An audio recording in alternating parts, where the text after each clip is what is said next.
them. One of the biggest setbacks that we faced in the beginning of the year was when one of our most important tools, the Dremel, was shipped over, it didn't work. And we had an older Dremel, but there was an issue with the friction within it, so that didn't work either.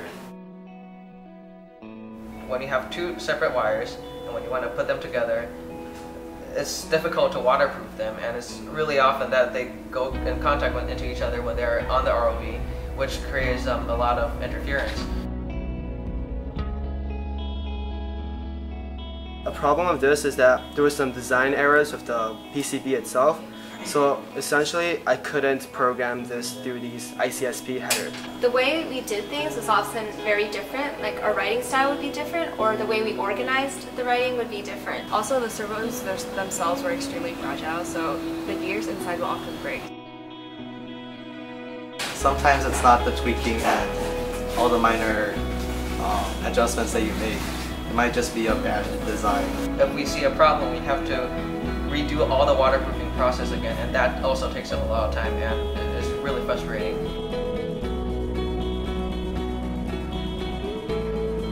What happened in the end was we took apart the entire Dremel, both of them, and we swapped some parts, trying to figure out what the origin of the problem was. And we also cleaned out the rust. So I made a new board that fixes this issue. We overcame it with a lot of time dedicated into the ROV team working sessions. And so we have 3 perfectly functional cameras right now, and they're working efficiently.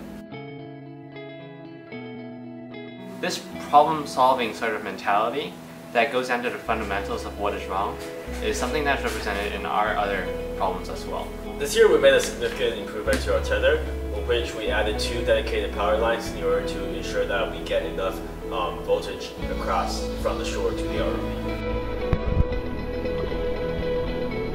As the driver, I'd say that the control system is much more sophisticated this year compared to last year's. The camera is experiencing less interference, the entire system is less prone to overheating and crashes, and maneuvering is much more easy.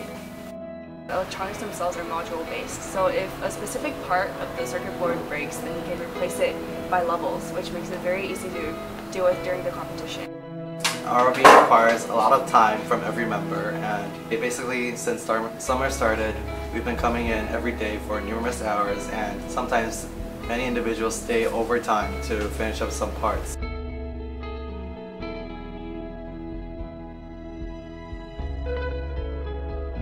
Work hard and play hard.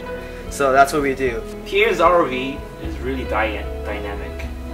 We have a professional filmmaker, we have a foodie, we have other people who are involved in different activities other than robotics.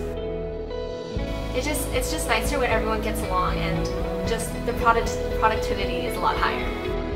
Whenever we have a work session, it feels more like a hangout with friends rather than a pure technical working session for the building of a ROV. But I think the biggest thing about this team is how 13 kids really cooperate and work together and make the commitment. They seem to have a lot more fun together, seem to be a little bit more into the project, so we'll see. Hopefully they'll have the same success as last year.